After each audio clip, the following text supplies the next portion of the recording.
और संसाधन जो भी पर्यावरण में उपलब्ध प्रत्येक वस्तु जो हमारी आवश्यकता पूरा करने में प्रयुक्त की जा सकती है, मतलब उपयोग की जा सकती है, और जिसको हम आसानी से उपलब्ध कर लें, जो प्रौद्योगिकी उपलब्ध हो संसाधन बनाने के लिए, आर्थिक रूप से संभाव्य और सांस्कृतिक रूप से मान्य हो, एक संसाधन कहलाती है। That is clear. अब है संसाधन जो है बहुत प्रकार, भौतिक, पर्यावरण, इसमें देखेंगे प्रौद्योगिकी को देखेंगे, और संस्थाएं, और मानव भी अपने आप में एक संसाधन है। संसाधन जो है दो प्रकार की होती है, एक प्राकृतिक संसाधन, दूसरा मानवीय संसाधन। प्राकृतिक संसाधन में दो तत्व होता है, एक नवीकरणीय योग, एक अनवीकरणीय योग। में दो टर्म आएगा, एक नवीकरणीय योग और एक अनवीकरणीय योग। और फिर नवीकरणीय योग में दो प्रकार की संसाधन है, जिसमें एक होगी सतत अथवा प्रवाह जैसे कि पवन और जल, जो कि नवीकरणीय स्रोत है संसाधन का। दूसरा होगा नवीकरणीय में जैव में क्या होगा, वनस्पति, प्राकृतिक जो वनस्पति, जो भी मतलब पेड़ पौधा है, वो एक जैविक संसाधन है। और दूसरा है वन्य जीव। जैव में दो है, एक प्राकृतिक वनस्पति पौधे, और दूसरा है वन्य जीव, वो भी कहीं ना कहीं हमारे संसाधन के उपयोगी है। नवीकरणीय में दूसरा है जैव में आ जाएगा वनस्पति, प्राकृतिक वनस्पति, जैसे कि वन, जंगल जो है वो प्राकृतिक वनस्पति, वो हमारी कहीं ना कहीं संसाधन के रूप में काम करती है।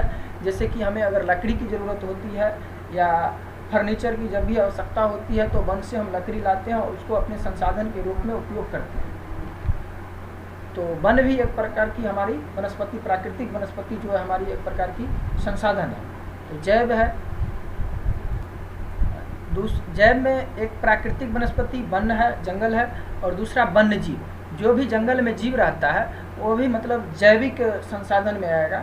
जंगली जीव सब जैविक संसाधन में, उसका भी हम कभी कभी मांस के रूप में या मतलब कभी अन्य चीज़ों में उनका उपयोग करते हैं, जैविक जीव का।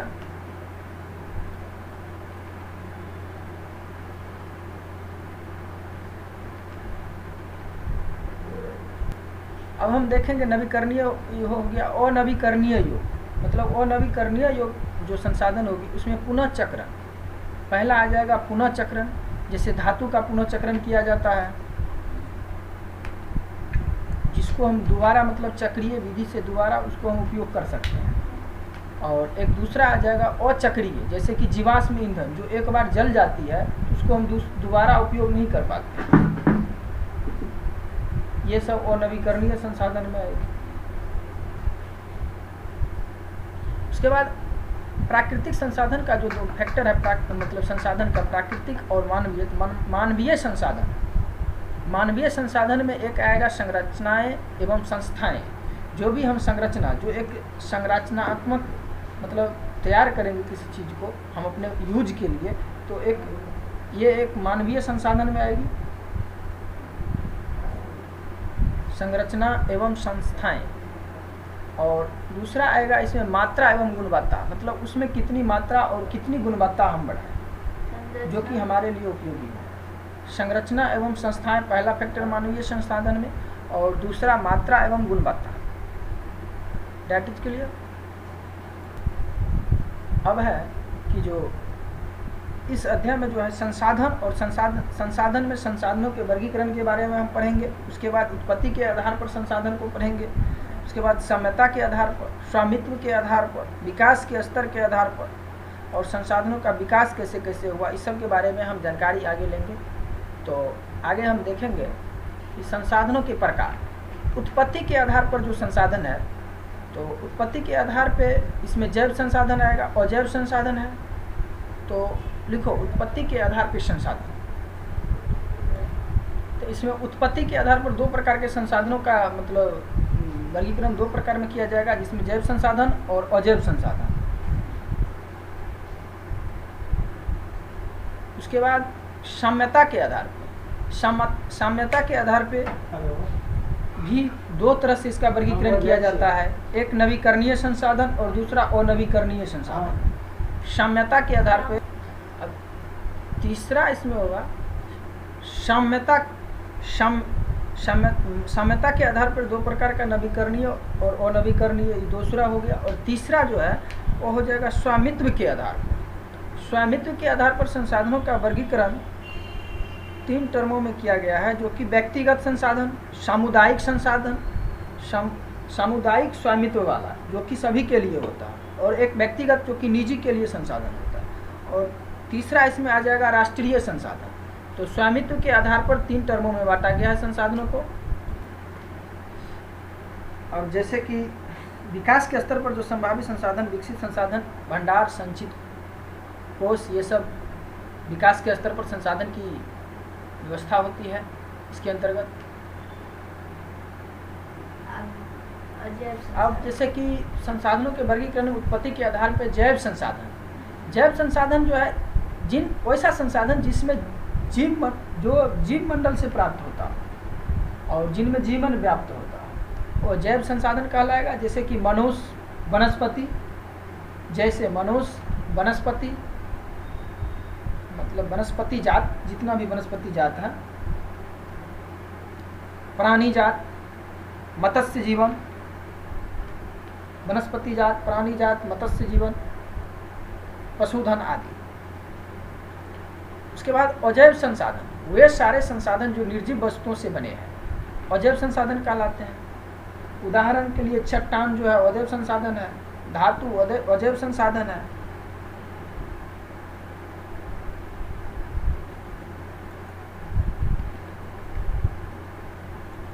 इसके आगे हम देखेंगे साम्यता के आधार पर संसाधन। साम्यता के आधार पर 2 संसाधन होती है, नवीकरणीय योग संसाधन और अनवीकरणीय योग संसाधन। नवीकरणीय योग संसाधन साम्यता, स्वामित्व नहीं, साम्यता के आधार पर। और इसमें नवीकरणीय योग संसाधन वे संसाधन जिन्हें भौतिक, रासायनिक या यांत्रिक प्रक्रियाओं द्वारा नवीकृत या पुनः उत्पन्न किया जा सकता है, वे नवीकरणीय संसाधन कहलाता है। जैसे कि सौर तथा पवन ऊर्जा, जल, वन या वन्य जीव, तो ये सभी नवीकरणीय संसाधन में आएंगे। और नवीकरणीय संसाधन वैसा संसाधन जो एक बार प्रयोग के बाद दोबारा प्राप्त नहीं किया जा सके, जो बाद में खत्म हो जाता है, तो वे संसाधन और नवीकरणीय संसाधन कहलाएंगे। तो इसमें जैसे कि तेल और कोयला है, ये सब अनवीकरणीय संसाधन है। तो नवीकरणीय संसाधन में वह संसाधन आएगा जो कि रासायनिक, भौतिक या यांत्रिक प्रक्रिया के द्वारा जो नवीकृत या वह उसको पुनः चक्रण के द्वारा फिर से उत्पन्न किया जाता है, तो उसे नवीकरणीय योग्य या पुनः पूर्ति योग्य संसाधन कहा जाएगा। उदाहरण के तौर पे हम देखेंगे जैसे कि सौर या पवन ऊर्जा, जल, वन्य जीवन, ये सब जो है नवीकरणीय संसाधन होगा। और इसमें जो है इन संसाधनों को सतत अथवा प्रवाह संसाधनों में विभाजित किया गया है। इसी संसाधन को, नवीकरणीय संसाधन को जो है सतत अथवा प्रवाह संसाधन में विभाजित किया गया है। अब इसका अगला हम देखेंगे साम्यता के आधार पर दूसरा है अनवीकरणीय योग संसाधन। अनवीकरणीय योग संसाधन, इन संसाधनों का विकास एक लंबे भूवैज्ञानिक अंतराल में होता है। वे संसाधन जो एक बार प्रयोग करने के बाद खत्म हो जाते हैं। इन संसाधनों के बनने में लाखों वर्ष लग जाते हैं, ये सभी अनवीकरणीय संसाधन कहलाएंगे। तो वैसा संसाधन जिसका विकास एक लंबे भूवैज्ञानिक अंतराल में होता है। खनिज और जीवाश्म ईंधन इस प्रकार के संसाधन के उदाहरण हैं। खनिज और जो भी जीवाश्म ईंधन है इस प्रकार के उदाहरण है, और इससे बनने में लाखों वर्ष लग जाते हैं। इनमें कुछ संसाधन जैसे कि है धातुओं का पुनः चक्रीय का, कुछ संसाधन जैसे जीवाश्म ईंधन और चक्रीय है, वो एक बार प्रयोग करने के साथ ही खत्म हो जाते हैं। तो इसका शॉर्ट डिफिनेशन हम इस प्रकार लिखेंगे कि वे संसाधन जो एक बार प्रयोग करने के बाद खत्म हो जाते हैं, इन संसाधनों के बनने में लाखों वर्ष लग जाते हैं। तो इसको हम क्या कहेंगे, अनवीकरणीय संसाधन। इसमें आएगा एग्जाम्पल में तेल और कोयला। अगला है स्वामित्व के आधार पे संसाधन। तो स्वामित्व के आधार पे जो है व्यक्तिगत संसाधन है। तो व्यक्तिगत संसाधन में जो संसाधन निजी व्यक्तियों के स्वामित्व में होते हैं। बहुत से किसानों के पास सरकार द्वारा आवंटित भूमि होती है, जिसके बदले में वे सरकार को लगान चुकाते हैं। गांव में बहुत से लोग भूमि के स्वामी भी होते हैं और बहुत से लोगों भूमिहीन होते हैं। शहरों में लोग भूखंड, घरों और अन्य जायदाद के मालिक होते हैं। बाग, चारागाह, तालाब, कुआं, जल आदि का संसाधन के निजी स्वामित्व के कुछ उदाहरण है। अपने जो इसमें निजी संसाधन है, तो निजी संसाधन में व्यक्तिगत संसाधन, जिन संसाधनों का स्वामित्व निजी व्यक्तियों के हाथों में होता है, जिन व्यक्तियों का स्वामित्व निजी व्यक्तियों के हाथ में होता है, जिसका मालिक कोई खास निजी व्यक्ति होता है, सरकार ना हो करके, तो वो निजी व्यक्तिगत संसाधन कहलाता है। व्यक्तिगत संसाधन वैसा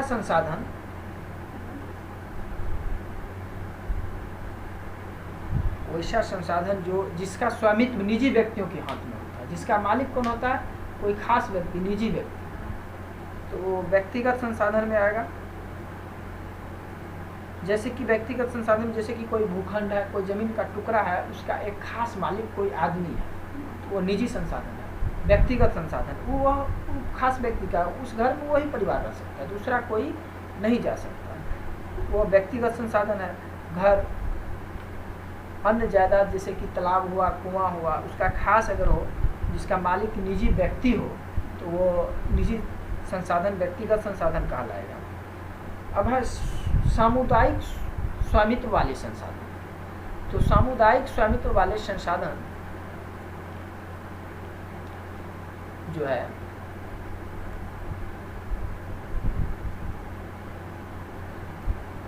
सामुदायिक स्वामित्व वाले संसाधन, ये संसाधन जो है समुदाय के सदस्य को उपलब्ध होते हैं। जैसे किसी खास समुदाय का सदस्य है, उसके लिए अगर कोई संसाधन है तो वो मतलब एक सामुदायिक संसाधन होगा। जैसे कि उर्दू विद्यालय, जिसमें एक खास मुस्लिम संप्रदाय के लोग उसमें अध्ययन करते हैं, तो एक सामुदायिक संसाधन हो गया। जैसे कि गांव की शामिलात, जैसे भूमि, चारण है, चारण भूमि, शमशान है, जैसे कि एक खास गांव का एक निश्चित तौर पे एक जगह दिया गया है, और उस जगह पे जो गांव से जो भी मतलब डेड बॉडी को शमशान घाट में ले जाया जाता है, वो प्रॉपरली उसी गांव का जाएगा, ना कि दूसरे गांव का। तो वो एक सामुदायिक संसाधन हो गया। मतलब सभी व्यक्ति मिलजुल करके वहाँ पे जमीन दे रखा है और सभी मिल करके उसका उपयोग करते हैं। चारागाह, जैसे कि चारण भूमि जो होता है, जिसमें मतलब गांव के लोग अपने पशुओं को चराने के लिए ले जाता है। और तालाब है, गांव में जो तालाब होता है, जिसका उपयोग गांव के सभी व्यक्ति मिल करके करता है, तो वह एक सामुदायिक संसाधन होगा। उसी प्रकार जो है नगरीय क्षेत्र के सार्वजनिक पार्क, अगर नगरीय शहर में हम देखेंगे तो एक सार्वजनिक पार्क होता है, जो एक सामुदायिक संसाधन के तौर पे पिकनिक स्थल, खेल के मैदान, वहाँ रहने वाले सभी लोगों के लिए उपलब्ध है। वहाँ रहने वाले, खास करके उस नगर में जो रहने वाले लोग हैं, उसके लिए ही यह उपयोग के लिए उपलब्ध है। तो यह एक सामुदायिक संसाधन होगा। तो सामुदायिक संसाधन, जिन संसाधनों का स्वामित्व समुदाय के सभी सदस्यों को उपलब्ध होते हैं, वैसा संसाधन जिसका स्वामित्व समुदाय के सभी सदस्यों को उपलब्ध हो, तो वो सामुदायिक स्वामित्व वाले संसाधन कहलाएगा। जैसे कि सार्वजनिक पार्क आ जाएगा, पिकनिक खेल स्थल आ जाएगा, खेल के मैदान आ जाएगा। खेल के मैदान पूरे समुदाय के लिए उपलब्ध होते हैं। तो इसको समझ गई।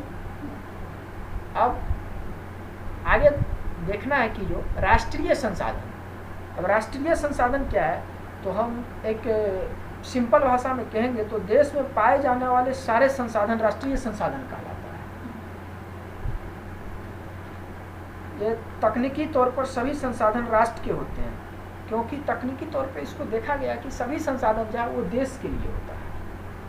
तकनीकी तौर पर देश में पाए जाने वाले सारे संसाधन राष्ट्रीय है। देश की सरकार को कानूनी अधिकार है और कि वह व्यक्तिगत संसाधन को भी आम जनता के हित में अधिग्रहित कर सकती है। देश के मतलब सरकार को यह अधिकार है कि वह किसी व्यक्तिगत संसाधन को भी आम जनता के लिए अधिग्रहित कर सकती है, उसको मतलब राष्ट्रीय संसाधन का रूप दे सकती है। जैसे कि अगर उसमें देखा गया कि जो वहाँ बहुत सारे लोग के लिए वो उपयोगी है और वह किसी खास व्यक्ति का है, तो उसको वह मतलब सरकार अधिग्रहित कर लेते हैं कानूनी प्रक्रिया के द्वारा और उसको मतलब मुआवजा दिया जाता है। आपने देखा होगा कि सड़क, नहरें और रेल लाइनें जब व्यक्तिगत स्वामित्व वाले खेतों में बनी होती है, जैसे कि अगर रेल बन रही है या कोई पार्क या स्कूल, कॉलेज, कोई विश्वविद्यालय बन रहा है, वहाँ पे अगर किसी का जमीन जो कि निजी संपत्ति है किसी का, वह अगर आ जाए तो वह खेतों में बनी होती है, मतलब वो निजी खेत में भी मतलब बनाना पड़ता है सरकार को। उसका मुआवजा सरकार के द्वारा एक कानूनी प्रक्रिया के द्वारा सरकार उसको अधिग्रहित करती है और उसको मुआवजा दिया जाता है और उस जमीन को एक राष्ट्र हित में संसाधन के रूप में उपयोग किया जाता है। और उस संसाधन, निजी संसाधन को सरकार तभी अधिकृत करेगा जिसके लिए आम हित में हो, मतलब लोक हितकारी, लोक कल्याण के लिए अगर उसका उपयोग होता हो। तो इस प्रकार हम देखें सारे खनिज पदार्थ, जल संसाधन और वन्य जीव राजनीतिक सीमाओं के अंदर सारी भूमि और 12 समुद्री मील जो कि तक महासागरीय क्षेत्र है, जो इसमें पाए जाने वाले संसाधन राष्ट्र की संपदा है। राष्ट्र की संपदा में जो भी राष्ट्रीय संसाधन है, सारे खनिज पदार्थ, जितने भी देश के अंदर खनिज पदार्थ है वो सभी राष्ट्र के हैं। जल संसाधन राष्ट्र का काम है। वन और वन्य जीव, इसकी भी देखरेख और मतलब ये एक राष्ट्रीय संसाधन है, पूरे देश के लिए ये संसाधन है। और राजनीतिक सीमाओं के अंदर जो जितना सारी भूमि है, राजनीतिक सीमा के अंतर्गत जितनी भी मतलब हमारी देश की अगर बात करें तो देश की जितना भी क्षेत्रफल होगा वह एक राष्ट्रीय संसाधन होगा। और कुछ हमारा देश जो कि समुद्री मील, कुछ 12 समुद्री मील तक है, जो कि 19.2 किलोमीटर तक महासागरीय क्षेत्र भी हमारे देश में पाए जाने वाले संसाधन की राष्ट्रीय संपदा है। तो इससे आगे अब हम देखेंगे एक अतिरिक्त टर्म की, जो अंतर्राष्ट्रीय संसाधन।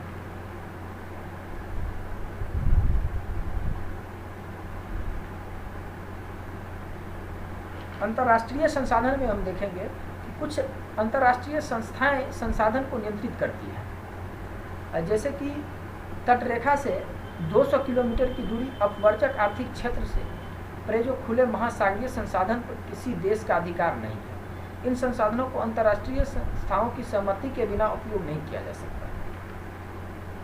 तो अंतर्राष्ट्रीय संसाधन अगर तटरेखा से 200 किलोमीटर की दूरी, जैसे कि हमारे देश की जो लास्ट सीमा है समुद्र किनारा, वो तटरेखा कहलाती है, तटीय क्षेत्र, और वहाँ से 200 किलोमीटर की दूरी, 200 किलोमीटर की दूरी जो कि अपमार्जक आर्थिक क्षेत्र कहलाता है।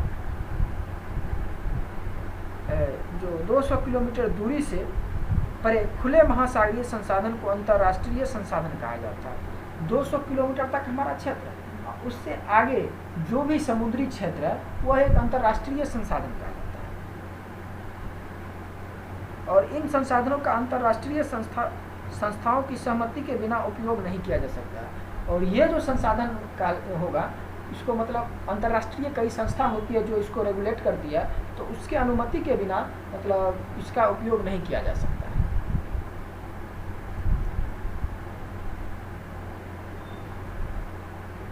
है। तो आज हम देखें उत्पत्ति के आधार पर संसाधन इस वीडियो लेक्चर में। आई होप कि आप लोग को अच्छा लगा होगा। अगर अच्छा लगा हो तो लाइक एवं सब्सक्राइब जरूर करें मेरे चैनल को। Thank you.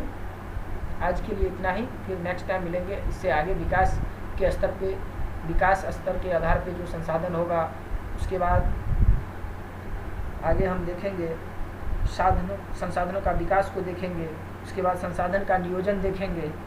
इसी तरह से बारीकी से हम देखते रहेंगे भू संसाधन को। भारत में भूमि संसाधन किस प्रकार है इसको समझेंगे, और भारत में भूमि का उपयोग का प्रारूप कैसा है इसको समझेंगे। इस प्रकार आगे हम नेक्स्ट वीडियो लाते रहेंगे। तब तक के लिए धन्यवाद आप लोग को।